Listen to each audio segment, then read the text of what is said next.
Kodaikanal ட்ரிப்போட continuation vlog தான் இது. எங்களோட ட்ரிப் 3 நாளைக்கானது. இன்றைக்கி கொடைக்கானலுக்கு டாட்டா பை பை சொல்ல வேண்டிய நேரம் வந்துருச்சு. எங்கள் மூட்டை முடிச்செல்லாம் கட்டிட்டு நாங்கள் வண்டியில் ஃபில் பண்ணிவிட்டு ஆன் த வேல எந்த ஸ்பாட் இருக்கோ பார்த்துட்டு போகலான்னு இருந்தோம். நாங்கள் ஃபஸ்ட்டு போனது, அதாவது டே 3ல நாங்கள் ஃபஸ்ட்டு போன ஸ்பாட் கொடைக்கானல் லேக். இங்கே போட் ஹவுஸ் தான் போயிருந்தோம். இந்த போட் ஹவுஸில் வந்து பார்த்திங்கன்னா 2 ஆப்ஷன் வச்சுருந்தாங்க. One pedal boat and row boat. எங்கள் வீட்டு குட்டீஸ் எல்லாம் நாங்கள் 2K கிட்ஸ், எங்களுக்கு ஃபீல் குட்டாக அட்வென்ச்சர்ஸாக இருக்கணும், ஸோ அதனால் ரொம்ப த்ரில்லிங்காக இருக்கிற மாதிரி எங்களுக்கு பெடல் போட் வாங்கி கொடுங்க அப்படின்னு சொல்லி கேட்டாங்க.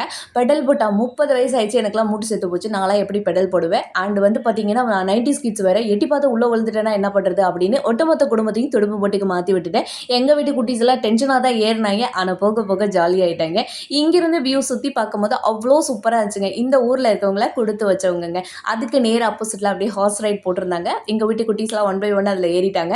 இவங்க வந்து ஒரு பர்சனுக்கு 100 ரூபா சார்ஜ் பண்ணுறாங்க. அண்ட் 100 ரூபாய்க்கு இவங்க கொடுக்குற டிஸ்டன்ஸ் பக்கவான டிஸ்டன்ஸுங்க. ஸோ நாங்கள் இங்கே முடிச்சுட்டு நெக்ஸ்ட் ஸ்பாட் போகிறோம். பாய்.